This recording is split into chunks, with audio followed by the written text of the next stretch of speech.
There you go. Good evening, everybody. Welcome, welcome, welcome. My name is Eli Saltzman. We will start in a minute or so. I see that people are shuffling in. So we're going to give them a chance to join us on this wonderful and thought-provoking event. I would like to mention and inform the members of the audience, we are recording this webinar. We'll start in a few seconds, allow more people to get in. I see some familiar faces on the list.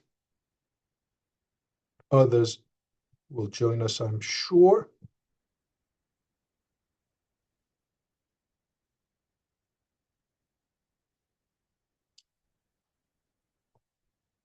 We'll give it another minute and then we'll start.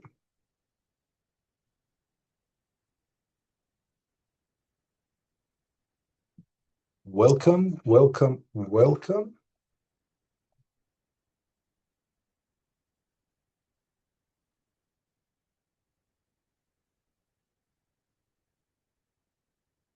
Alrighty, we'll start now and then allow more people. I see that more people are coming in. Alrighty, so once again, we are recording this session. My name is Eli Saltzman. I'm an associate research professor of Israel Studies and the director of the Gildenhorn Institute for Israel Studies at the University of Maryland at College Park. I'd like to express my gratitude to Avis Koyman and Rongrong Zhang for all their assistance behind the scenes that make this and all other events possible. I would also like to thank the audience for joining us today for the second event of the spring semester titled The American Jewish Community in Israel, featuring an excellent group of speakers that I will introduce shortly. I would like to mention that our next webinar is titled Faith, Power, and Social Change, Jewish Religiosity in Contemporary Israel.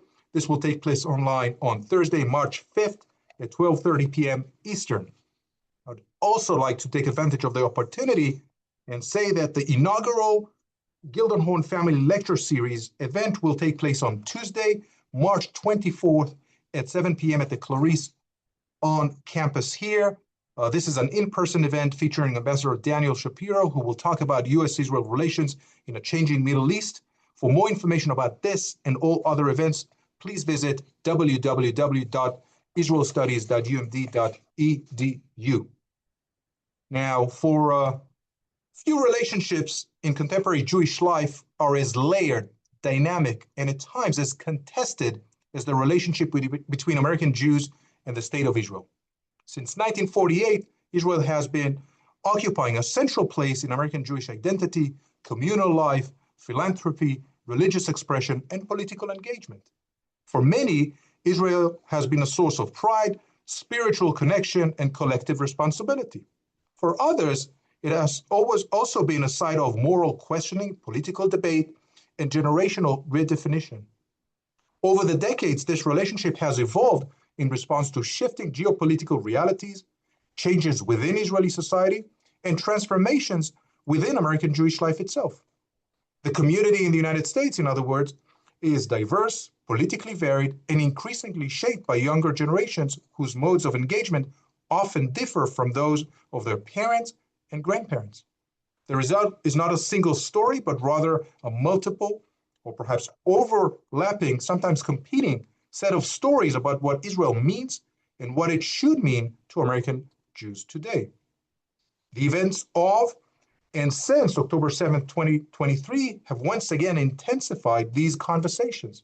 They have deepened feelings of solidarity and vulnerability, while also sharpening internal debates about policy, leadership, and the future. In this context, examining the ties between American Jews and Israel is not merely an academic exercise, it is a vital inquiry into identity, responsibility, and the nature of peoplehood in a changing world. In my view, at least, our goal this evening is not to flatten these complexities, but rather to explore them. We hope to consider historical foundations, contemporary tensions, institutional roles, generational shifts, and the broader American political and cultural environment in which the relationship unfolds. And so it is with pleasure and honor, I'd like to introduce today's speakers very briefly. Their bios are listed on our website. Professor Janet Krasner Aronson is the interim director of the Cohen Center for Modern Jewish Studies and the Steinhardt Social Research Institute at Brandeis University. She has been part of CMJS or SSRI since earning her PhD in social policy at the Haller School for Social Policy. Dr. Aronson has directed studies of Jewish communities in Los Angeles, Chicago, Boston, Washington, D.C., and Miami, among other many communities. She's interested in emerging trends in Jewish engagement and how best to measure, understand, and respond to these trends. Dr. Gil Prus has been the Chief Executive Officer of the Jewish Federation of Greater Washington since 2017. Before his current role, Prus served for 13 years as the Combined Jewish Philanthropy, at Combined Jewish Philanthropies in Boston as Executive Vice President, where he oversaw strategic planning, fundraising, and community allocations, and helped launch major initiatives in Jewish education, Israeli advocacy, and anti-poverty work. Earlier in his career, Dr. Prus worked at the Jewish Community Federation of Cleveland and an assistant professor at Case Western Reserve University, teaching organizational behavior and nonprofit management. Professor Carla Goldman is the Sol Draxler Professor of Social Work and Professor of Judaic Studies at the University of Michigan, where she also directs the Jewish Communal Leadership Program within the School of Social Work. Professor Goldman previously taught American Jewish history at Hebrew Union College, at the Jewish Institute of Religion in Cincinnati, and served as historian in residence at the Jewish Women's Archive. Her current work focuses on the history of Jewish communities of Cincinnati, and Jewish experiences at the University of Michigan. She also serves as chair of the executive committee of the American Jewish Historical Society and on the board of the Jewish Women's Archive. As for the format of today's event, each speaker will start with kind of 10 minutes, kind of a lightning round to offer their opening remarks, and then we'll move to a conversation among the three panelists. I'll moderate that. To the audience, please type your questions in the designated Q&A box at the bottom of your screen. So let's start with our first panelist, Janet Aronson. My friend, please go ahead. The floor is yours.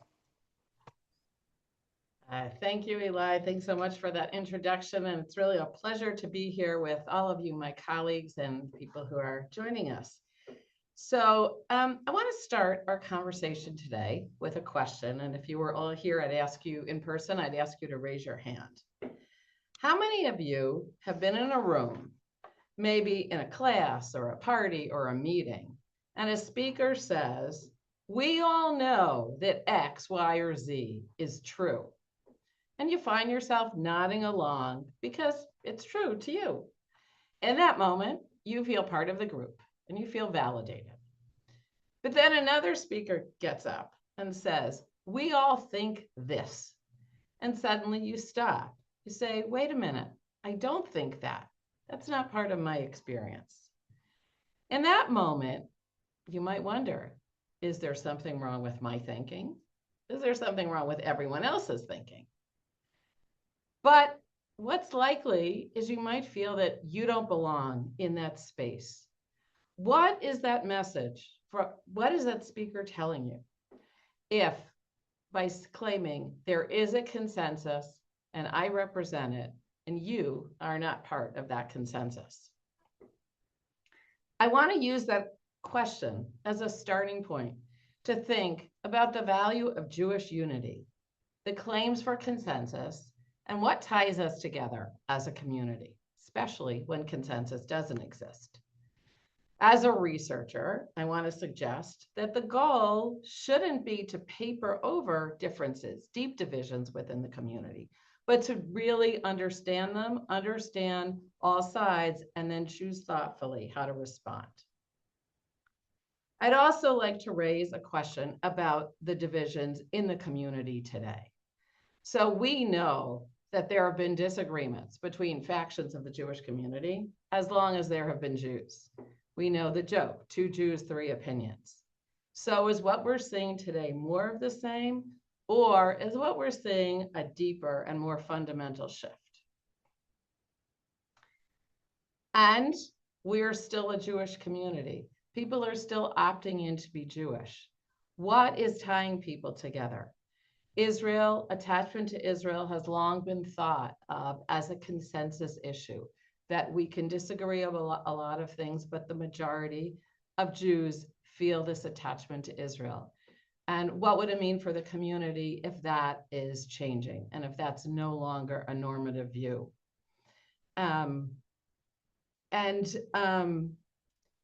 When we do studies of Jewish communities, we actually find that there are not that many views that most Jews share. One of the common ones we ask in all communities, what's essential to you about being Jewish? And for the one that most people agree with is the moral and ethical values of Judaism, that's the essential part of being Jewish. So is that tie enough to make a community?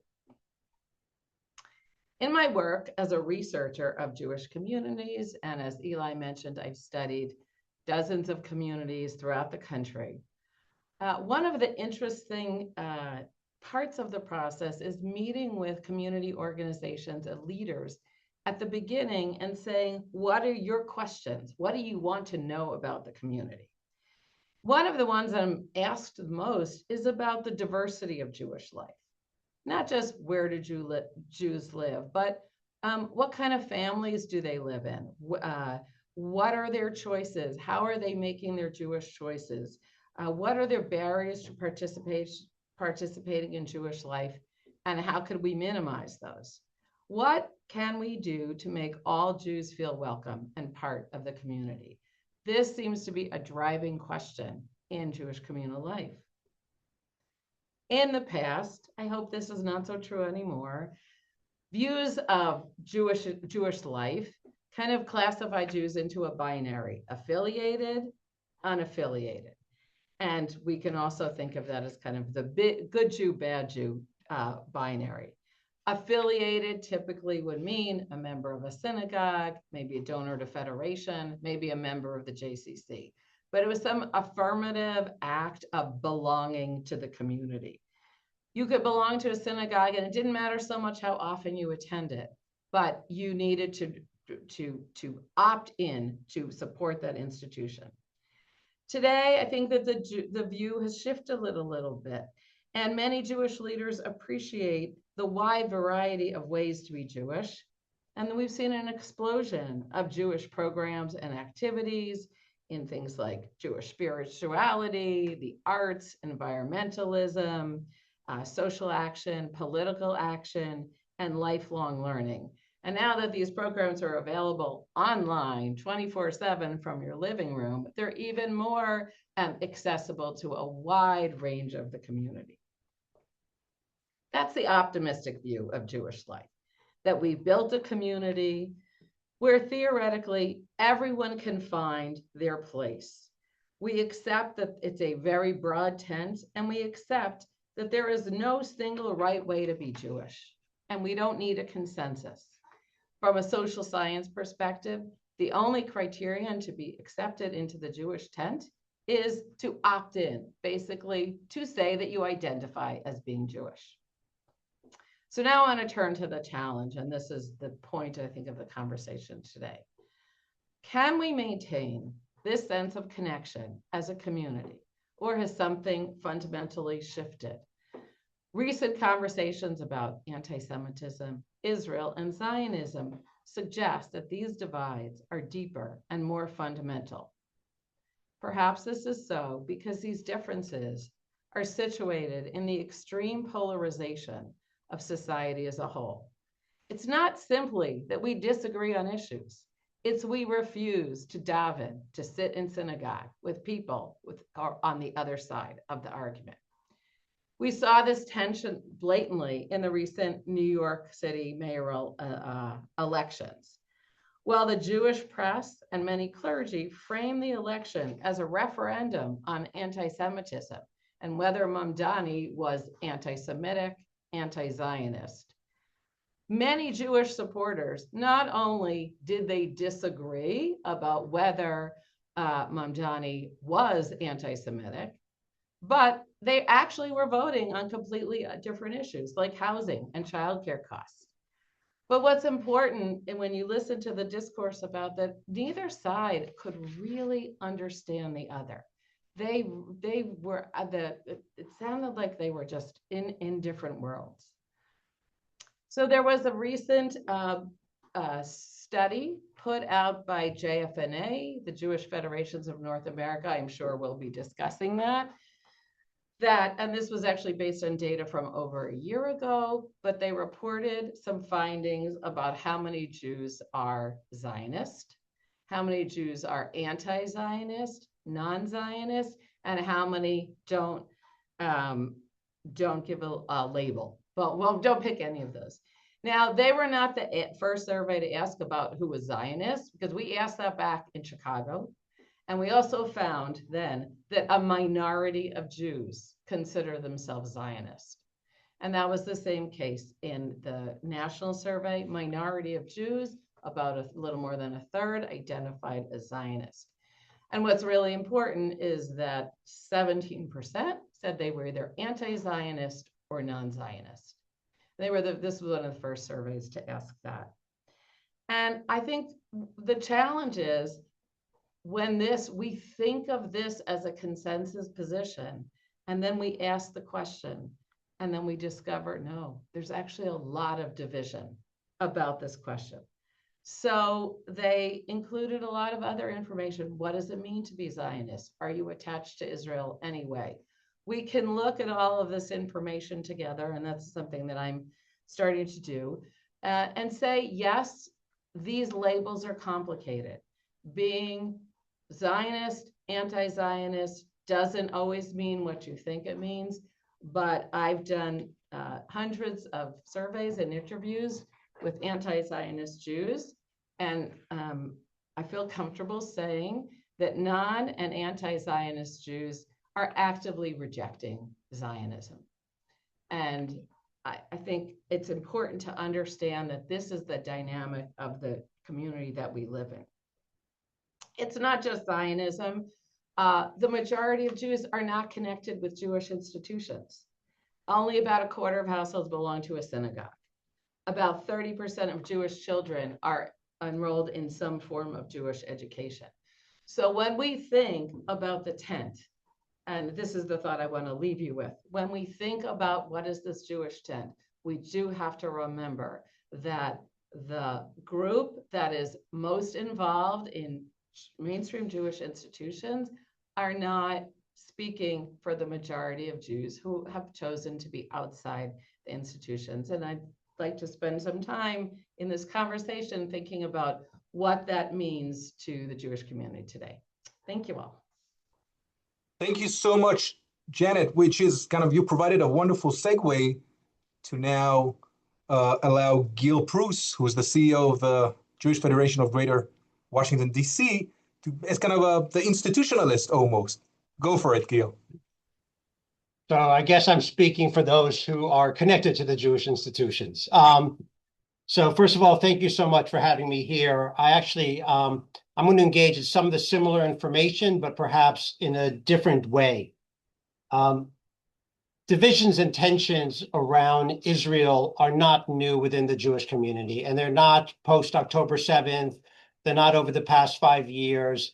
This has been going on for a long time, within the Jewish community, where different parts have had very different perspectives about Israel, the politics of Israel, the role of Israel, etc. And I think that that's important to understand. Moreover, or at the same time, some of these tensions and differences have, I believe, accelerated since October 7th. So we're seeing some people who are moving closer to the Jewish community and engaging more deeply, and a roughly similar number, at least in the data that we have in DC, who are moving away and engaging less in the Jewish community since October 7th. So these things are both happening. With that, attitudes and about Israel, and I'm going to go back to some of the data that Janet talked about, particularly around not just Zionism, but attitudes and perceptions of Israel are really important for us to understand. And so let me also pull out some of the data from that JFNA study. And it's not the perceptions of Zionism and whether you're a Zionist or not, but there's a big group, 48%, who don't pick any of the labels. Now, what do we know about those 48%? Because for me, those are actually the most interesting out of all the different groups. Those 48%, roughly 50% of them believe that Israel was committing genocide. Roughly 50% of them believe that Israel is an apartheid state. Now, these are not the anti-Zionists. These are not the non-Zionists. These are the people who are in that middle 50% who are clearly deeply struggling at the time of the survey with Israeli government policies, and they don't know in many ways what to do with that. They stay connected. There's an emotional attachment to Israel, and they are not moving away from the idea of Zionism, because the same survey found that almost 90% of American Jews believe that Israel should be a Jewish and democratic homeland. They are just deeply troubled with what they're seeing and then how to engage. And so from a federation perspective, or an organizational perspective, the question for us is, how do we think about our role within this context? Within a context that you have roughly 37% Zionists and primarily supporting Israel in a variety of ways, some who are anti-Zionist, and I'm going to talk about them again in a second, and this big bucket of people who are struggling but connected emotionally and believe in Israel as an important project of the Jewish people, not just in 48 and prior to that, but today as well. So what we're trying to do is build a community where we can bring in as wide a breadth of Jewish people and perspectives into conversation with each other as possible. The idea that we would be closing out Jewish life, and some synagogues and agencies might say, these are our politics, and if you don't agree with them, don't come here, or these are our politics, and same thing. But as a federation, as a communal organization, our goal is to think about those people that Janet talked about of, when they feel that they don't belong or their views aren't accepted. How do we make sure that we have a community that's big enough, that's able to talk about these hard issues in a deep way so that more people want to be in the conversation? And we know right now, the biggest point of debate within the Jewish community is around Israel. Second, perhaps, is American politics and issues around kind of the domestic politics and what's going on. But those two overshadow all other issues in significant ways because they get at the core of identity and of core values, and they are really this point of division at the moment, and they're obviously front of mind to a lot of people. So we are working very actively in terms of how do we elevate conversations? How do we bring different voices to the table? How do we partner with organizations that historically have never been part of, quote unquote, the organized Jewish community, a term that I actually don't like at all because it's suggesting others are disorganized, but that, part of the traditional, organizations that have been around for more than a few years. How do we make sure that more of those people are sitting around the table? It's not easy. And a lot of it is learning about how to be in discourse with others with whom you disagree in very significant ways. It's questions about, are we willing to platform certain voices, to fund certain organizations, have people join for the conversations, but across all of it to make sure that people can show up as their true selves and not hide their views or another. The other reason why this is so important and why it's, and I reject some of the criticisms that have happened, is that people say it's a generational issue. I don't believe that this is it is partly generational, but that 50% in the middle of the people who are struggling, they are across every generation. The people who I speak to, they're not the 25-year-olds, they're not the 35-year-olds, they may be the 55 or the 75-year-olds who deeply support that Israel as an idea and struggle in very deep ways with what they are seeing. And so as a community, how do we manage what this looks like? How do we bring those voices in? And to be honest, how do we create new ways for people to express their perspectives regarding Israel directly through organizations and not just in the corner?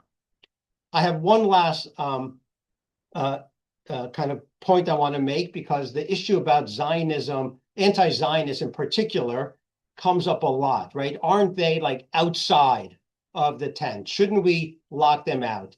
And I think that there are some people have said, well, we have to treat them like how we treated Jews for Jesus, right? They are rejecting a core premise of Judaism, which is Israel. And we then need to put them outside of the Jewish community, and that is the way to preserve Judaism.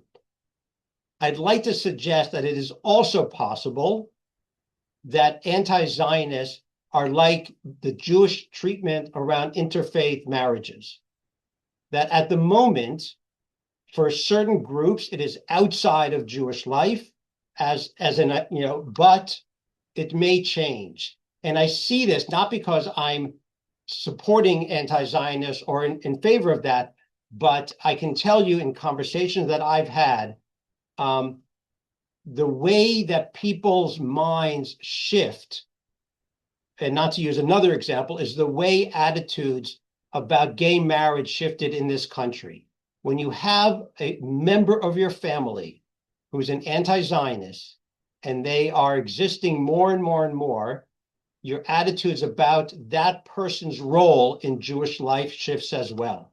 That is a significant factor that changed how Americans think about gay marriage. And I don't know if this is necessarily the outcome, but I can tell you through experiences with donors and others in the community, people's attitudes about the range of views or the range of people who should be included in Jewish life shift as their experiences with those people grow and evolve. Thank you so much, Gil. Fantastic comments, and I think that certainly will steer a lot of conversations moving forward. Last but not least, Carla Goldman, go ahead, my friend, the floor is yours. How would you frame this conversation from your standpoint? How do you see things? Thank you, Eli and my colleagues here, for framing a very difficult conversation. Eli asked me to think a little bit about the experience of students in relationship, American college students and university students in relationship to Israel, particularly since October 7th. And I think particularly since October 7th, the tension that Gil was just pointing us to has been particularly hard to navigate, right? I think that over the 15 years I've been leading this program, I've had students with lots of different points of views. I've had students who've been very critical of Israel, of the ones who've been very supportive, and that's actually what they expect to find in any sort of officially, we're not exactly an official Jewish organization, but in something constituted as sort of a Jewish endeavor. And finding different points of view has been pretty challenging for many of them. But like a lot of our work has been to be able to encompass this idea that we can grow together, we can learn from each other. In fact, this is a reflection of Jewish community where not everybody agrees. To sort of cite both Janet and Gil, not all of us, but most of us probably here tonight, I would guess, are in that struggling quarter of really struggling with sort of the idea of Israel at the center of Jewish peoplehood since World War II, most of that time in the post-war era, but also struggling with the realities on the ground. And since one thing I'll say about since October 7th is it's harder to say, oh, let's just exist within this big tent, right? Because the folks who are sort of seeing, who are, as probably all of us engaged in many ways, but have developed strong, coherent thinking about it, are unable to deal with folks at the other pole of from where they stand, right? Because these are not just can we kind of get along and sort of think about where we're going. These are considered existential questions, right? If you believe the state of Israel is conducting a genocide, there's not that much wiggle room to say, well, it's okay, we'll figure out what to do.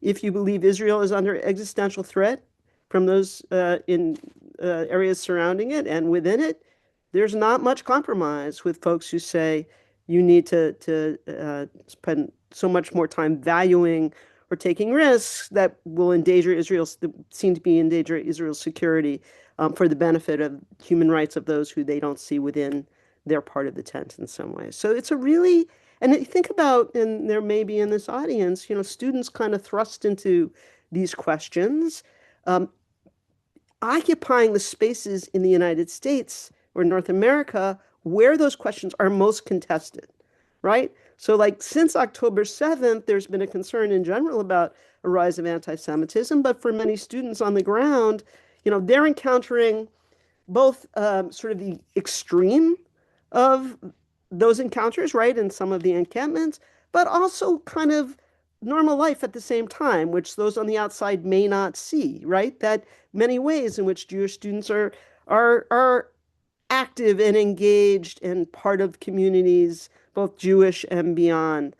So it's not like a simple, black and white question in this sense, in terms of what their experience with is. I'll say, in my experience with my students, after October 7th, there was absolutely a sense of isolation, of finding voices, on their phones and their computers and in their classrooms that they found very silencing. I'd say, the hardest thing, and I think people who are on college campuses experienced this, but so did many beyond this, was the immediate reaction after October 7th wasn't just horror, as it would be if this happened anywhere in the world, but actually hearing it being what had happened, being celebrated as the beginning of a resistance. And that moment is one that we're all having, I think, not to speak for all, Janet, I appreciate that, but sort of within the Jewish community, I would say, whether people are on the left or the right, very hard to get over for many, many people to say, well, if at that moment, when, this thing that you can't imagine it being celebrated anywhere in the world, if that happened to another people, somehow that happening is one that I think that our community is having a very hard time getting over, and students who experience that on campus as well. So, the work that I was doing for a long time, I felt was like supporting the students. How do we deepen the conversation? How do we sort of think about what's happening, try to understand the context from which sort of this animus is coming? How do we ultimately, when we sort of people could feel secure enough, move towards generating kind of a more productive conversation, a more engaged conversation, both among ourselves, with people with different points of view, but with those around us. I'm just going to share a few images to sort of, I think, illustrate in some ways. Let's see. Okay. Okay, so folks are seeing just sort of the confusion of statements and positions and addresses that are coming at us. People pronouncing on the state of world Jewry, people taking up, extreme positions, condemning Israel, seeing every sort of criticism of Israel as a call to arms and the, sort of the end of the earth. So these are a few images of that. I mean, just my bookshelves, I'm just sort of like, how do I, from a position of having read many, if not all of these books, but like, I'm not expecting my students to do all of that, right? How do we get to what we want to get to, which is a more nuanced sort of understanding, right, of the complexity of what it means to have established the state in 1948 in the midst of, with certain sort of expectations, but this question of what was built into sort of the beginning of the vision of that state and how it's playing out now. I noticed that just say in the last 2 weeks, and both Janet and Gil referred to some of these, there have been, I would say, a plethora of studies like emerging. This is all from February, For the sake of argument, the American Jewish Committee, the Jewish Foundation, Federations of North America, Combined Jewish Philanthropies in Boston, all finding studies reflecting these things. Do people consider themselves, whether they consider themselves Zionists or not, what that says or does not say about their connection to Israel, and sort of what students face on campus in terms of anti-Semitism, which is very much related to, of course, on campus sort of discourse around Israel. So, my job is I direct this Jewish Communal Leadership Program at the University of Michigan. And my job, as I've seen it over the last 15 years, and it hasn't always worked, by the way, is to be able to talk to have students with very different positionalities, very different politics, very different backgrounds and knowledge bases, and to really create that frame where they feel like they can learn from each other. This is particularly contested, of course, in the last couple of years, where a lot of students feel silenced in Jewish spaces or on campus spaces, classroom spaces. What does it mean? And though my students celebrate our space, as one where they feel like they are free to talk and have different points of view, I will acknowledge, and they acknowledge, that those who are most supportive of Israel actually don't feel, even though they know, they say it's safe, because perhaps of their experience elsewhere, it's taking a lot sort of to bring their voices out on that. And that's something they're working on and that I'm working on with them, because we need all of that in the room. And I think that one of the problems that we have is that we frame it all as a moral question. There are a lot of things that we and I am trying to do at the University of Michigan. I feel like we're trying to sort of say that these things that we're afraid of and where people feel silenced, it's like, okay, it's okay to have these conversations. It's okay to raise difficult ones. I showed this one as part of the Raoul Wallenberg Institute at Michigan, which I'm on the executive committee of. This was a discussion of political scientists, right? One Palestinian, one Jewish Israeli. How do we move to peacemaking, right? After Gaza, what do we do? And what was fascinating to me about this, and it was frustrating to some people in the audience, is they didn't debate. They didn't debate who started it, who was right, who was wrong. Does Israel have a right to exist? Is Hamas the most evil organization at all? They said, we agree on the facts. And what are the facts? The facts are terrible things have happened and continue to happen. What do we do with that reality, right? What opportunities may it afford at this time? What does it take? Where are the sort of the gaps and what are the challenges? And I found some students were like, why didn't they argue about who was right, who was wrong? There's no right and wrong here. In some ways, I mean, this is a tough thing. But, the point is, what do we do with the situation that we're facing? One of the things that I've been trying to do in our school, right, is to move beyond the isolation of Jewish community and say, well, actually, some of the things that we do can offer more space for change and opportunity to connect. So we use the holiday of Sukkot. This is something I planned with one of my Muslim colleagues. How do we create broader conversations within the school? And use this festival, the space that we created in our courtyard, for a different kind of conversation about resilience, about building community. And you can see it says a follow-up event will take place during the Muslim observance of the holy month of Ramadan, right? With this idea of this is conversation across our community. Here's the one that's coming up next week. Same frame, when you change yourself, you change the world. Ramadan Iftar. You can see there's a reference to our moment of Sukkot. I will say I had to fight for this, right? They were ready to erase that context. And I was like, the whole point of this is to say, not just to share our traditions, which is important, but to see how they resonate with others, right? And sort of create that sense of possibility. And maybe I'll stop with this. And this was something we did just this past Friday at the business school at Michigan, talking to about 75 to 90 students. I'm not sure how many were there. Like, what is a university for, and what could students get from it versus what they sometimes get from it, right? Universities are some of the most diverse places that many of us who have been students there will inhabit. Many go on and they, go to more homogenous communities. But what do we do with that? We fight, we objectify the other, but is it really something that we can talk to each other? What do we do when understanding anti-Semitism and Islamophobia? Do we make it like a cause célèbre, or we try to understand it? So this is actually one of the few opportunities that we've had as colleagues studying Islam and Judaism to talk about the different traditions of hatred and actually how they resemble each other, and what students who are sitting there mostly not knowing what to do, right? This is the whole thing since October 7th. I was teaching a course on American Jewish history at that time, and suddenly they were bombarded by these very polarized sort of positions on what was happening, and how did they navigate it? So, I see that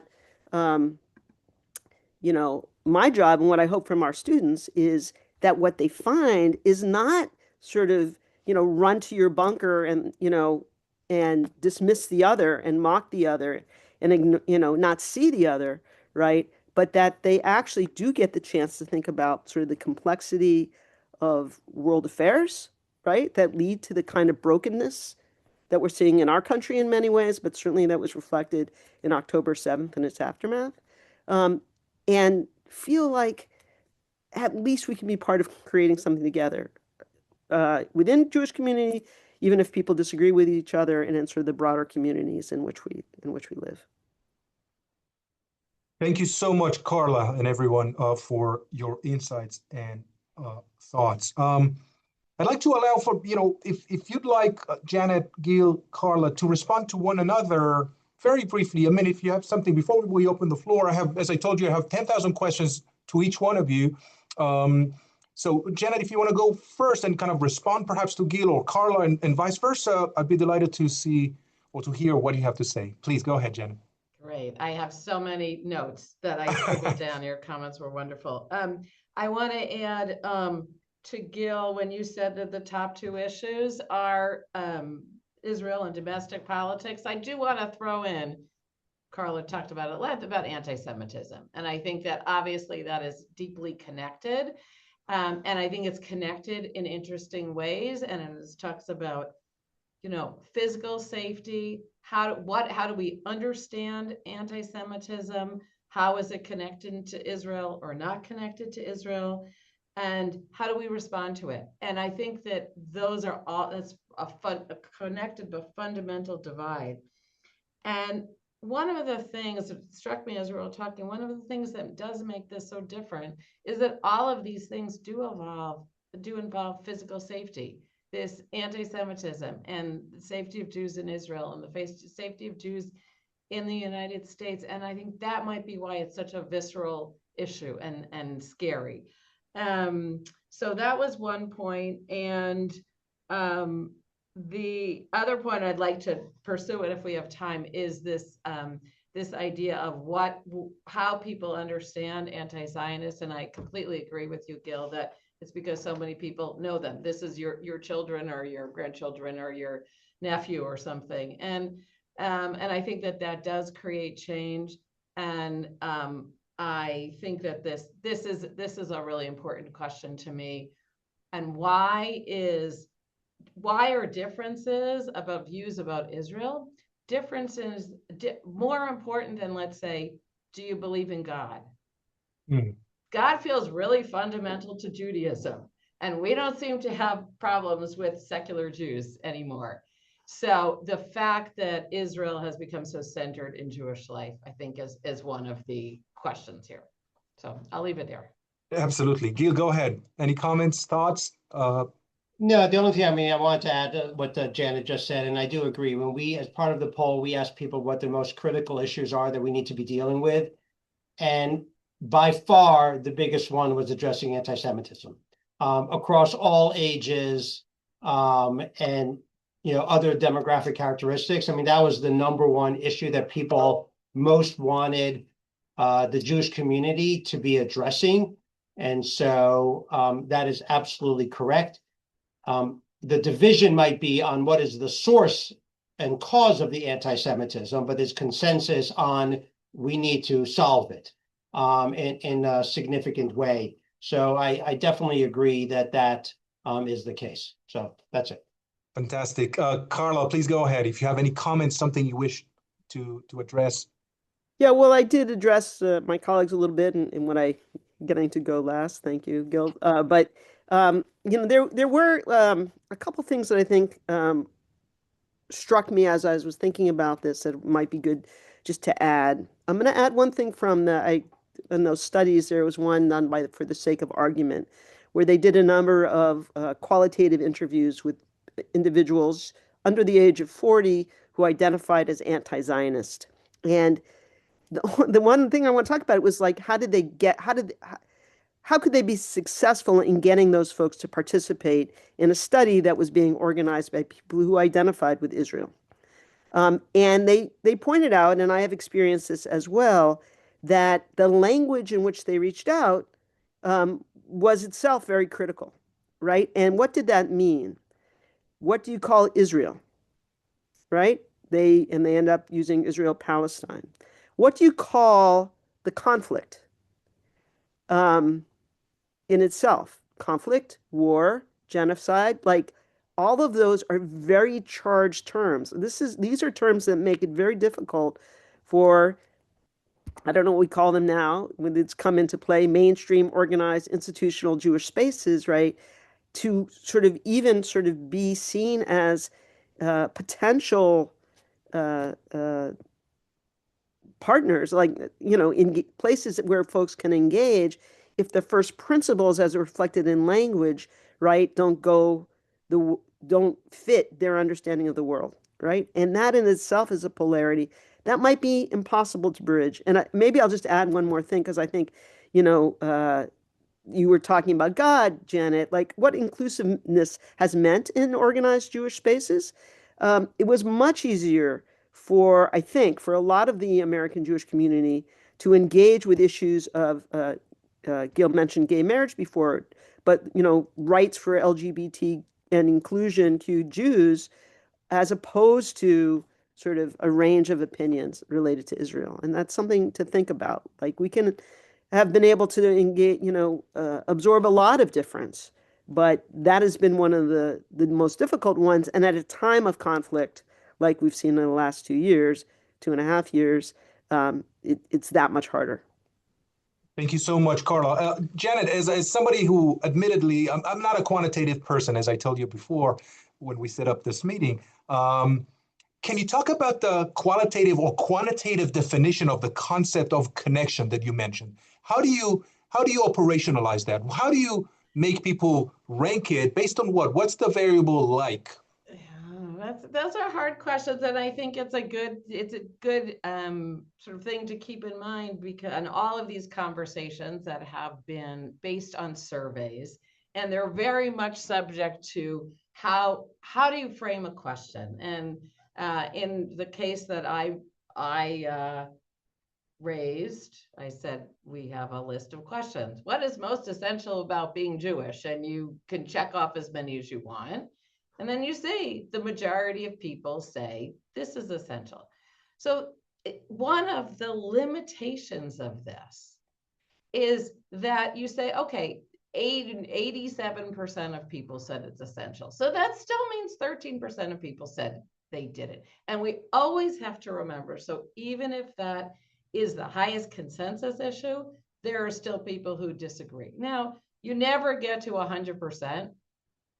These are human beings, but you never get to 99%. Even on I think the issue that Gil raised about debates over anti-Semitism, I think that this is an area where I agree. In every survey, there's a broad consensus that we are worried about anti-Semitism. Some people are worried about it overseas. Some people are worried in their home. Some people are worried about it in schools or colleges or different spaces, but there is a lot of worry. And we can say that is pretty close to a consensus issue. But what Gil pointed out, the understanding of what anti-Semitism is, what it comes from, how to respond to it, it's divided in the way that all of these other issues.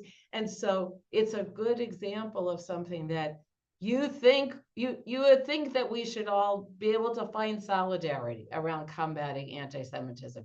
And I think it's turned just as divisive as all of the other issues, because we see it in the context of US politics and responses. So, but in answer to your question, the numbers don't tell the whole story. It's really important to look at who's saying no.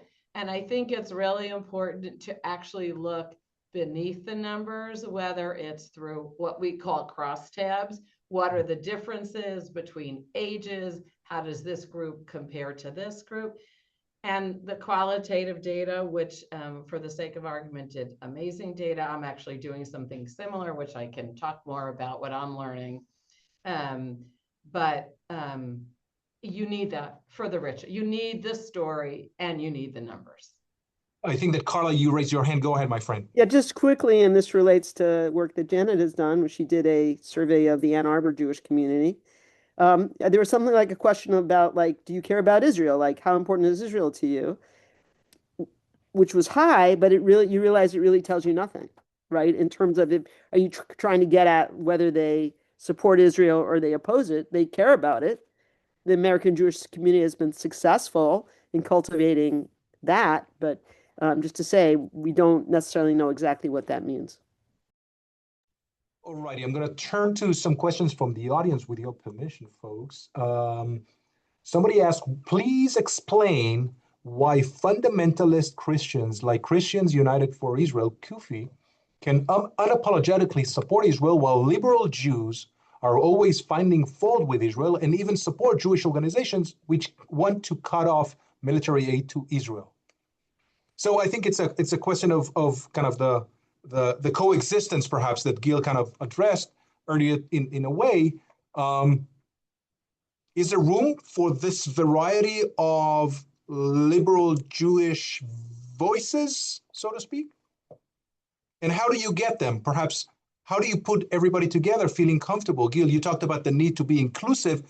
You're a CEO of a federation. What are you doing about this, Gil? Yeah, so two things. I mean, first of all, I mean, just like within the Jewish community, there's a range of voices and perspectives within the Christian community. And so within the Jewish community, I don't think we can automatically assume anymore that just because someone is Jewish based on, the survey or how they were born, that they have a certain set of politics or, kind of identities, et cetera. And we're seeing changes in attitudes about Israel, actually in the Christian fundamentalist community as well. I mean, attitudes among young people there are also changing. And so there's a larger shift that's going on. I think the question for us, and I do not work within the Christian fundamentalist community, that's not my agenda or my engagement place, but within the Jewish community is, how do we make sure that people with a broad range of views still feel that they're part of the Jewish community, want to connect to the Jewish community, want to engage and learn and feel this larger sense? I mean, our goal to a certain extent is to deepen those connections and ties. In Federation, we define ourselves as a Zionist organization. We're not agnostic about it. That is who we are and what we do. And at the same time, I'm sure there are people who engage with us who don't call themselves Zionists. I mean, only 37% do. So clearly there's a large segment of American Jewish life that don't. And even people who may define themselves as non-Zionist or anti-Zionist, yet at the same time, part of the goal is to connect them to the Jewish community, the Jewish people, to Jewish history and memory. And it's also, I don't believe that people are static. I mean, my identity today is different than what it was when I was 40 years younger, right? I'm not the same person as I was actually when I was an undergrad at the University of Michigan, right? I am a different person today. And that is true for all these different people. So as organizations, what does that look like? How do we bring people in, educate, engage, and build a larger sense of community and commitment is what we are trying to do, recognizing that we do have different values. We do have different ways of engaging with other parts of the community. And we have to be able to be together on that, even if we disagree in key ways. Larry Wolf, who's a very good friend of the Institute, is asking a very kind of complicated question that has multiple layers. But I want to tease out one comment there that has to do with education, perhaps going back to Carla's point. How can we change U.S. children's Hebrew schools? He asked. Perhaps it's not, you're not doing, Carla, you're not doing K through 12, but perhaps kind of it relates to it from a student body perspective.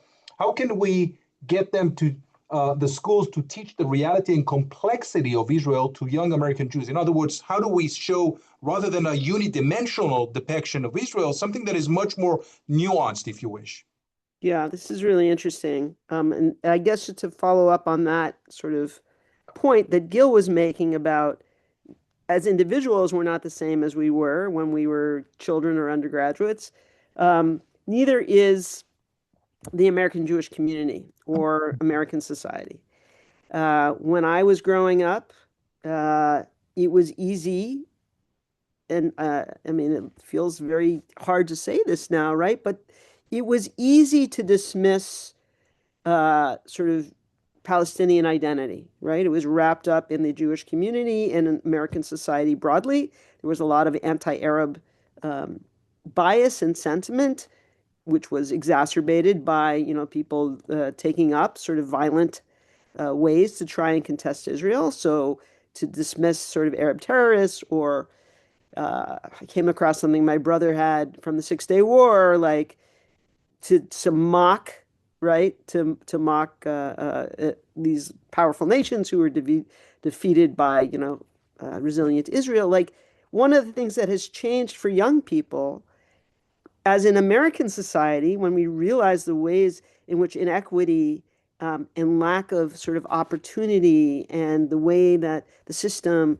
sort of affects different populations, we're seeing it now, is not equitable, not fair, not equitable, and we rebel against that in some ways. Then to go look and see, what has happened on the West Bank for the last 50 plus years now, of people being held basically without rights, without citizenship rights. It's very hard to have a coherent sense of, I can support this country that's doing things that I cannot approve of. And, if you look at the United States, that many people can look at the United States that way as well. Like, I don't want to differentiate. It's not like one is like so morally better, but it's easier to see far away, I think. And what I have experienced when we talk about, as many have, how do you do a better job of helping young people be ready for the reality that they're often, or a sort of a version of reality that they're confronted with when they get to college, that many of our people, young people in Jewish communities, are not prepared for in any way, because they've been told one thing about how wonderful Israel is. I mean, that's not true everywhere. But I often get, the problem is our religious schools are slanted so young. Many people's education ends at age 13. When do you begin to have the opportunity to offer the complexity that is necessary about history, about what Israel meant in the scope of Jewish experience? We can teach that, but sort of the complexity in schools that are K-5 day schools are like, well, that's too much for our students. They're not ready for that. So we don't necessarily have a place to put that kind of education. Even summer camps. Well, we want the kids to have a good time. Like, we don't necessarily have a place for that. It is very important that they don't get first exposed to it when they arrive on a college campus and they say, whoa, what the heck is happening here? And don't have sort of a context to put that in. So, I think we think about probably what we try and do in our own families, sort of to talk to, as I did with my sons. We're going to go to Israel, you're experiencing it, I want you to see these wonderful things about it, but not think that it's as simple as, what I grew up reading in Exodus, in Leon Uris's Exodus. Yeah, absolutely. another longtime supporter of the Institute, Mady Segel, says there's a wonderful interfaith congregation here in College Park, Maryland. There's a woman rabbi and a woman who's a reverend. The children are growing up together, and this warms her heart, she says. So perhaps this is one way to kind of to address that, kind of start early on. Going back to Janet's comment about God, an anonymous member of the audience says, do you think that the reason why people's feelings about Israel as opposed to God are generally Jewish or Jewish observance, are more problematic communally is because the issue of Israel speaks to the national and communal aspects of being Jewish and our communal survival versus religious observance being mostly related to personal, individual aspects of being Jewish, kind of addresses the issue of what matters most when you ask people, what do you care the most about? I think that the anti-Zionists that I've spoken with would say that they very much care about not all of them, but mostly they care about the Jewish people. They care about Jewish history. They care about Jewish community. Some of them are involved in Jewish religion, but a lot of them are involved in Jewish culture. And there's a lot of revival of, let's say, Yiddish culture among the anti-Zionist movement, because they're saying that the Judaism of my grandparents or my great-grandparents was lost because the Zionist narrative, the Israel education sort of took its place. So I think there is a piece about God, that religion, and a big piece about personal, but I think it's really more about the role of the modern nation state of Israel. And where they draw the distinction is they can feel connected to the land of Israel, the historical connection of Jews, because that's not in dispute. But it's, what does this modern political nation state have to do with my Jewish identity, other than the fact that there happen to be a lot of Jews being there? And I think that is the biggest divide. All righty. This is a question. I think that's sorry. it's a very astute question.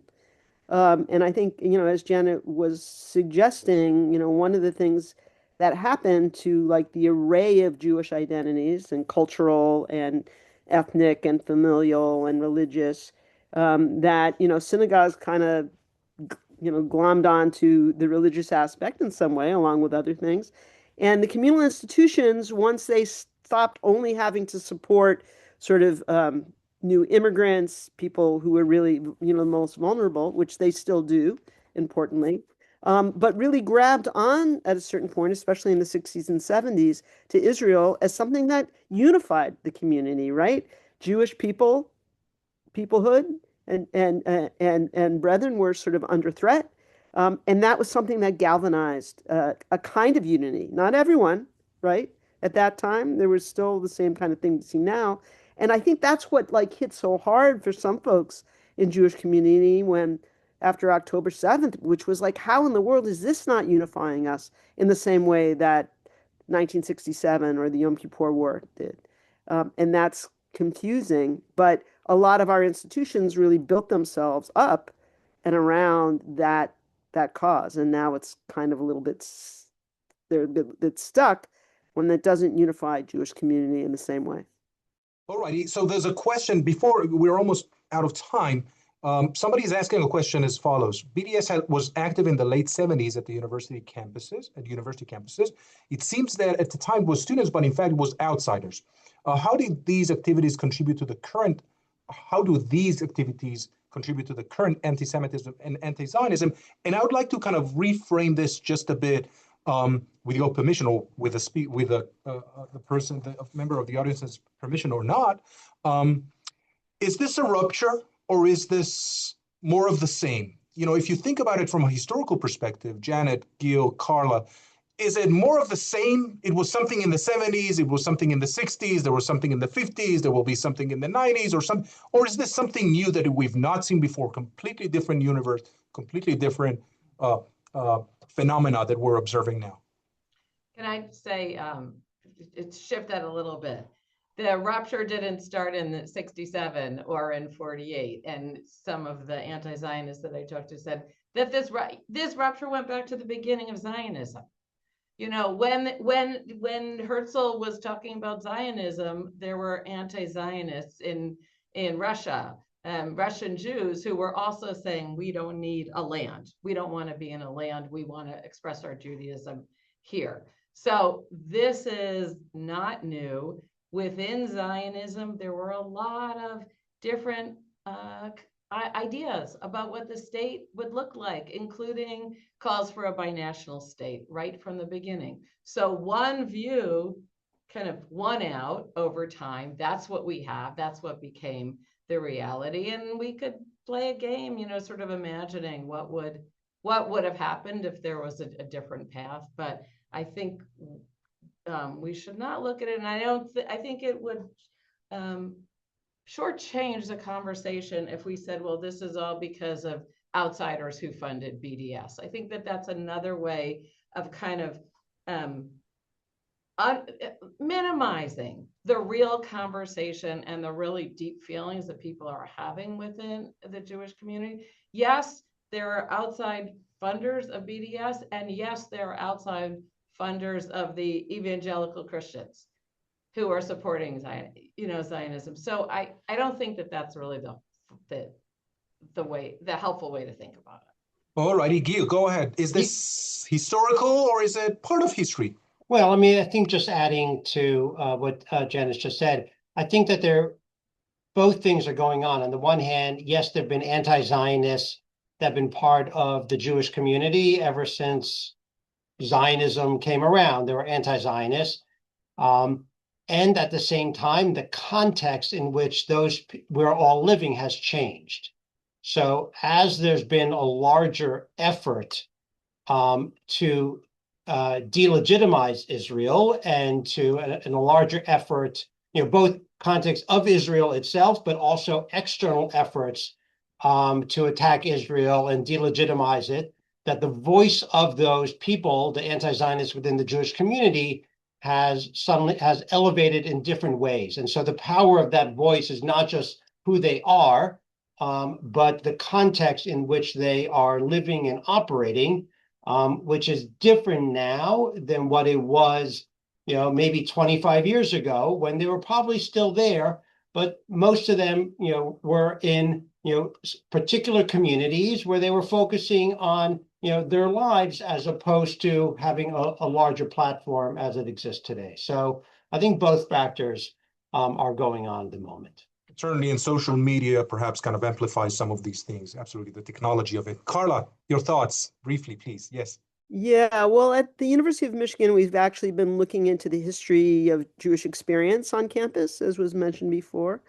And what we actually see is in the 1990s, like these conversations within student Jewish community really emerging, you know, sort of in the Jew versus Jew phenomenon and playing out sort of on campus.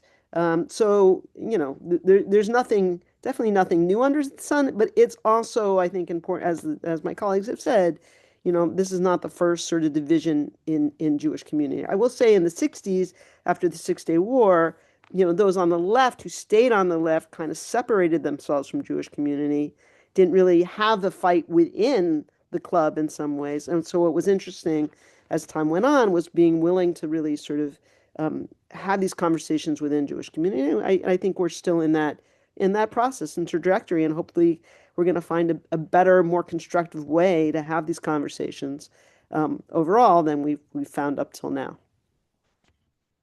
We're almost out of time, but I want to kind of put a final question to each one of you. Kind of, I'm Israeli speaking, attending this conversation. What do you see as the most misunderstood aspect of the American Jewish-Israel relationship nowadays? What are we missing? What is lacking in the conversation? Any thoughts? I know it's putting you on the spot, but you're pretty experienced. You can answer on the fly, so to speak. Janet, go ahead, my friend. I'll give it a try. There you go. I think that I'm not sure which direction you're asking about the misunderstanding, so I'll go for one. I think that Israelis really don't understand the American context of Jewish life. That Jews are living where being Jewish is one important aspect of their identity, but so too are all of these other forces that are going on in society. And even the people who are the most committed Jews, there's their political identity, and they're dealing with all of the issues that are going on here. And I think that Israeli Jews that I've talked to seem to have trouble understanding the importance of the context that we live in, importance that being Jewish is always a choice. The way we live our Jewish lives, whether we live them as Jewish at all, is always a choice. And anyone who's choosing it is opting in, as I've said. And that I would say, most importantly, most Jews are not walking around in the streets of the cities in the United States being terrified about an anti-Semitic attack. Thank you so much. Gil, your take. I guess a couple of things. So first of all, I actually think that Israelis not only know very little about American Jews, but actually don't care. That it is not relevant to their lives, and they care when something horrific happens in terms of an anti-Semitic attack, but day to day, it is not part of the questions that they are thinking about, and they are not divided about the future of American Judaism, right? They're not. So it's very much to the side. Now, how do we change that? That's a very large question. The flip side is, I think most American Jews also know very little, if nothing, about Israelis and Israel. And it is very superficial. We don't understand kind of, especially over the past couple of years, what's been going on. And what does it mean to either serve in Gaza for 300 days or to have your spouse or child or parent do that, or to have the fear of what happened on October 7th? And Americans just have, by and large, very little appreciation. And then there's a whole other group of Americans who still see Israel from 1975, which was a different country than it is today, but that's an idealized version. So we are all carrying, not all, a lot of American Jews are carrying these myths, these images in our minds that we are playing against when we're having these conversations about Israel, as opposed to what is Israel today and what does it look like. And let me just give one example. When most missions go to Israel, they meet only with Israelis who are fluent in English. By definition, you are then getting a narrow part of Israeli life. But that is what we do. And so how do we actually engage with Israel in its plurality? And how do we engage with Americans, Jews in our full plurality as we try to address this issue? Thank you so much. And I think this is a point that Larry Wolff mentioned. I had to kind of to squeeze in his question, but he did address the issue of the complexities of both societies. Carla Goldman, please go ahead. Your thoughts. Yeah, I guess to build on what Gil was just sharing, and those myths and the ways that these communities understand each other. American Jews and American Jewish federations and institutions, feel like they're still expected to support Israel, right? It's required. We're saying that this expectation within community is standing up for Israel. And yet it seems like, the leadership in Israel does not care at all, right, about the needs in some ways of American Jews, that what it means to support Israel and the costs that might incur, the ways in which, whether it's women's rights or it's whether, say the support from the United States for the campaign in Gaza, like if American Jews were opposing that, not to care, right? Because that's not the most important constituency for Israeli leadership in the United States at all. And I think that that's a hurt, that there is more care probably for Christian evangelical support than for American Jewish support. So that's a hurt, that's a gap and a misunderstanding. And yet American Jews still feel like they're expected to play a certain role in these old stories that Gil was pointing to. All righty, thank you so much. This webinar comes to an end now. I'd like to thank the audience for attending, obviously, and for the speakers for speaking and sharing their insights and thoughts. Janet Krasner Aronson, Carla Goldman, and Gil Prus. Just a reminder that our next webinar will address kind of Judaism, but from the Israeli side, from the other side of the ocean, so to speak. Faith, power, and social change, Jewish religiosity in contemporary Israel. Thursday, March 5th, 12:30 p.m. Eastern Time. Have a wonderful, wonderful evening. Stay safe, stay warm. Weather is getting better. I'm keeping my fingers crossed that this is the end of the winter and we're now heading towards spring, full steam ahead. Thank you so much for attending. Thank you so much for participating. Thank you so much for speaking at this forum, folks. Thank you so much. Have a good night.